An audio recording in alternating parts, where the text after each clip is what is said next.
皆さん、こんにちは。浩平です。今日は文法の話をしようと思います。今日お話しするのは、絶対、必ず、きっと、多分、もしかしたら、あとワンチャン。このね、言葉についてお話をしようと思います。他の言語と少し違うみたいなんですよね。インドネシア語とは明らかに違います。ね。なので、これについてお話をしますが、今日のお話は私の感覚の話です。話している時の感覚の話なので、教科書に出てくる話とはもしかしたら違うかもしれません。で、人によっても違う感覚の話になるので、全部これが正しいと思わないようにはしてほしいなと思います。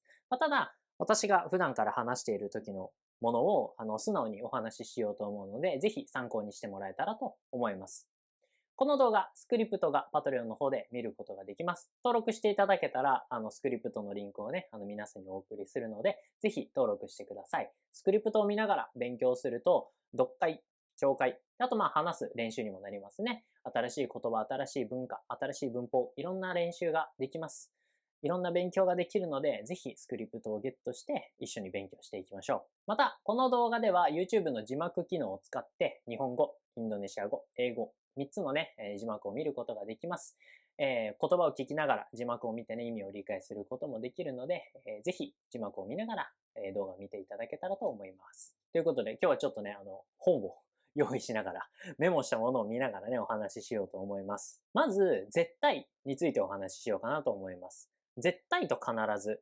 同じなんだけどちょっと違うというところですね。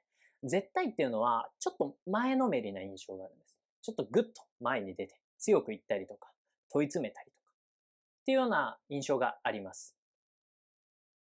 で、必ずっていうのは結構丁寧な印象があるんですよね。絶対で使えることを必ずにすると、ちょっと丁寧な言い方になる。そんな印象があります。例えば、絶対行くよ。ね。絶対行くよ。100% 行きます。ね。っていう風に言うとき。これは必ずにすると、必ず行くよって強く言い切れないんですよね。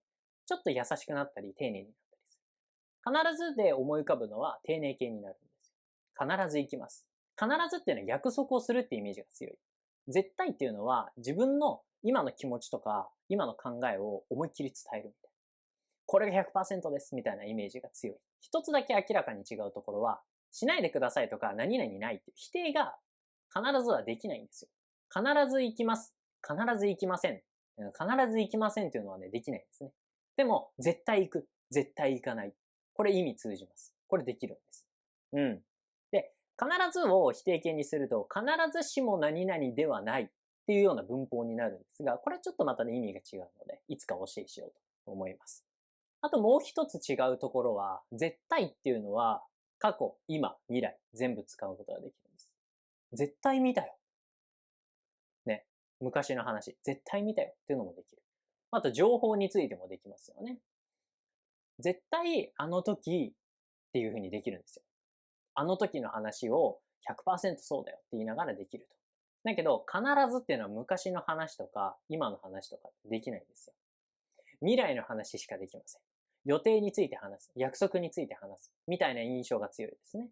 未来については絶対、必ず、どちらも使えますが、過去、今に関しては絶対しか使うことができない。これ大きな違いだと思います。で、昔の話をするときですね、特に情報とかについて話すときは、確かにっていうワードも使うことができます。例えばさっきの絶対に見たよっていうのは断言です。自信がある。100%の自信があるよっていう意味。だけど、確かに見たよ。確かにっていうのは確認の確ですよね。なので、記憶とかデータとかを見て確認したと。だから100%だ。っていうふうに言うことができると。根拠があるみたいなイメージなんですね。これもまた違うところ。ね。確かに見たよ。っていうのはちょっと冷静にデータあるから。確認したから。こうだよ。っていうふうにできる。絶対っていうのはもう気持ちです。いや、絶対見たって。覚えてる。絶対だよ。強く言うことができる。これも大きな違いですね。次ね、迷うのはね、きっとと多分。ね、これちょっとパーセントが違います。さっきの絶対必ずはもう100%。だけど、きっとっていうのは、感覚ですよ。感覚60から90%ぐらい。で、多分っていうのが、結構ね、言い方でね、変えられるんですよ。きっとに近いニュアンスで言うこともできるし、めちゃくちゃ低い可能性の時の多分もあるんですよね。なので、なんとなく30%から80%ぐらいなのかなと思います。で、これ結構60、90とか30、80っていう風に結構幅があるので、言い方が大切ですね。で、きっとっていうのは、未来のことについて話したりするときに使うと。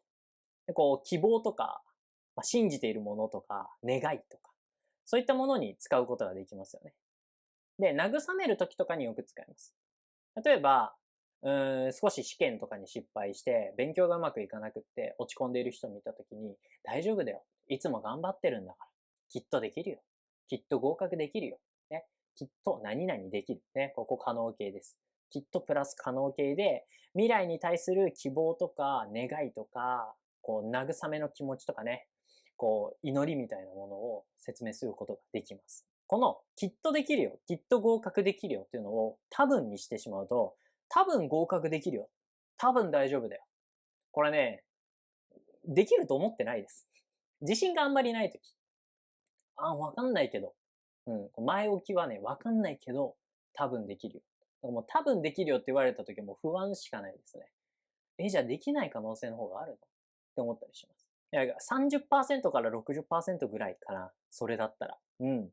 あんまり自信がなくて、でも、できる可能性は半分ぐらいあるかなって思うときに、多分できるよ。多分ね。って言ったりします。で、多分に関しては、未来のことじゃなくても大丈夫です。今のことでもいいし、昔のことでもいいです。さっきの、絶対に見た。確かに見た。これ100%よね。だけど、多分見た。昨日見たんだって。いや、多分見たんだよ。多分、そうだったと思うけどね。っていうのは、自分でもちょっと怪しいと思ってる。違うかもしれないなって思いながら話すときに、多分見たけどね。って言ったりします。ちょっとね、おどけながらというか、って言いながら話すようなイメージです。これがきっとと多分の違い。で、最後、もしかしたらね。もしかしたら、これよく使いますけど、これちょっと難しいです。もしかしたらはもう体感10%から20%。ほとんど起こらないだろうと思っている時に使う。で、意味がネガティブな時と、可能形を使ってポジティブにできる時。これ2つあります。意味がネガティブな時っていうのは、自分が望んでいないことが起こる可能性がある。と思いながら言う時ですね。会議が9時からある。でもすごく渋滞していて、車が進まない。でも、これ多分間に合うんだよな。70%、80%ぐらい間に合うけど、この渋滞、間に合わない可能性があるって思っている時に言う。もしかしたら間に合わないかもしれません。ね。間に合わないっていうのは望んでないことですよね。それが起こる可能性がある。でも、基本的には80%の方を信じてる。そういった時に使うことができる。だから、一応報告します。みたいなイメージです。間に合うと思うんですけど、もしかしたら渋滞があるので間に合わないかもしれません。っていう言い方をする。起こらないと思うし、起こってほしくないけど、ちょっと可能性あります。だから報告します。みたいなイメージです。で、遅れそうって思うときは、すいません。多分遅れると思います。って言ってください。遅れると思ってるときは多分遅れると思いますを使う。で、遅れないと思ってるけど遅れるかもしれないっていう意味があるときは、もしかしたら遅れるかもしれません。を使ってください。で、可能形を使うときは、そのことにちょっと希望があるとき。あれ可能性あるぞ。これ大丈夫かも。っていうときですよね。ね。できないと思ってたけど、かもしれません。っていうイメージです。できないと思ってたけど、っていうのが前置きにあります。もしかしたら合格できるかも。なかなか勉強がうまくいってなかったけど、自分で後で採点してみたら、結構うまくいってる。あれこれもしかしたら合格できるかも。可能性あるかも。これちょっと希望がありますよね。80%ぐらいは、うわ、ダメだって思ってたけど、ちょっと採点してみたら意外と合ってる。あれこれもしかしたら合格できるかっていうふうに言うことができる。これはネガティブな意味じゃなくて、この10%、20%が大きな希望になる。ね。希望があるよっていう意味ですね。で、これを可能形じゃなくすると意味が反対になるんですよ。さっきのもしかしたら合格できるかもっていうのは合格したい。可能性があるって意味ですよね。だけど、もしかしたら合格するかもっていうのは合格したくないんですよ。あれこれもしかしたら合格するかもね。って言ったりします。友達で合格して欲しくない人がいたりするときに、あいつなんか勉強頑張ってるな。あいつ、もしかしたら合格するかも。嫌なんだけど。っていうイメージ。可能性低いけど、でもこれ、可能性あるぞ。ちょっと嫌だな。っていう時に、普通形。ね。可能形じゃなくて、普通の形を使う。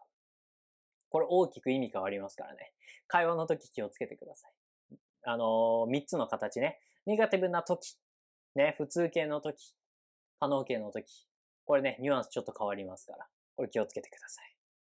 はい。ここまでね、教科書で勉強する言葉ですよね。絶対。必ず。きっと。多分。もしかしたら。ね。JLPT N5、N4 レベルですよね。みんなの日本語1、2で勉強するものです。で、最後に、ワンチャンっていう言葉を使います。ね。ワンチャンっていう言葉についてお話しします。これワンチャンじゃないですよ。犬の話じゃなくて、ワンチャン。ね。最近の若者言葉。最近じゃないかもしれない。話し言葉だし若者言葉なんですが、私が大学生ぐらいだから、もうね、8年、9年ぐらい前の流行った言葉で、今使ってる人もしかしたら少ないかもしれないですね。うん。なんですけど、ワンチャン。これワンチャンスの略で、少し可能性あるぞっていうのをふざけていったりとか、もう本当に少しだけ可能性があって、それが希望になるときに、使うことができます。で、これ間違えて欲しくないのが、めっちゃ仲いい人だけです。ね。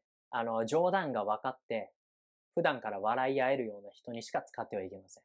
間違えても会社の人とか、初めて会う人とかには使わないようにしましょう。ものすごく失礼な言葉になってしまいます。これ多分ね、書くとひらがなだと思う。カタカナだとちょっとなんか硬いように見えるので、ひらがなで書いたらいいんじゃないかなと思いますけど、さっきのもしかしたら合格できるかもっていうのは結構ね、真剣に話してます。これ希望あるぞって真剣に話してるんですけど、ワンチャン合格できるよっていうのは思ってないです。合格できるなんて思ってないけど、一応可能性あるし、ふざけて言ってみるかぐらいの感じ。ワンチャン合格あるな。で、ちょっとなんか友達とふざけて話すみたいなイメージですね。チャットとかね、LINE とか WhatsApp とかで話すときも使うし、普通に話し言葉で使ったりもします。私も時々使ったりしますね。皆さんが使うことがあるかどうかわかりませんが、もしかしたらね、若い世代の友達ができたときに使ってくる可能性はあるので、覚えていて損はないかなと思います。これも若者言葉で、すでにもう違う言葉ができているかもしれないので、またね、来年再来年になったら新しい言葉があるかもしれません。ただこれ絶対必ずきっと多分もしかしたらっていうのは、50年後も100年後もおそらく変わらないだろうと思うので、ぜひね、この感覚覚えていってください。この感覚ものすごく大切です。教科書で勉強することってもちろん正しいんですけど、やっぱりね、変わっていきますよね。インドネシア語もそうだと思う。日本人は日本語を教科書で勉強しないですから。普段から聞いている中でニュアンスとか雰囲気を掴んで覚えていく。みんなそうだと思います。だから僕も教科書でちょっと勉強した時にびっくりしたことがいくつかあったんですよ。あ、これダメなんだ。こういう時使うんだ。調べてみると面白かったりするし、自分の感覚とちょっと違ったりもするので、教科書だけで会話が完璧にいくかどうかってちょっとわからないところもあるんですよね。僕がこの動画の中で話している文法も結構ぐちゃぐちゃだと思います。教科書通りじゃないし、日本語のプロが添削したらめちゃくちゃ直されると思います。なんですけど、私が普段話してる日本語ってこれなんですよ。で、友達に通じるんですよ。会社の人、家族、みんなに通じるんですよね。つまり、こういったものも聞いていかなきゃいけないし、こういった感覚って勉強する価値があるんじゃないかなと思います。なのでね、一回だとなかなか理解できないと思うので、今日ね、例文、ね、簡単なフレーズも紹介しながらお話ししたので、何回か見て練習していってください。で、この使い方合ってるかなって思ったら私にチャットで送ってください。私チェックします。チャットでもいいし、コメントでもいいし、ね、何でもいいですから。チェックするので、ぜひよろしくお願いします。これ非常に大切な文法なので、皆さん覚えていってもらえたらいいなと思いました。はい。ということで、今日はね、感覚の話ですけど、絶対必ずきっと多分もしかしたら、あとワンチャン、これについてお話をしました。楽しんでいただけたら幸いです。字幕機能ね、あるので何回も見てください。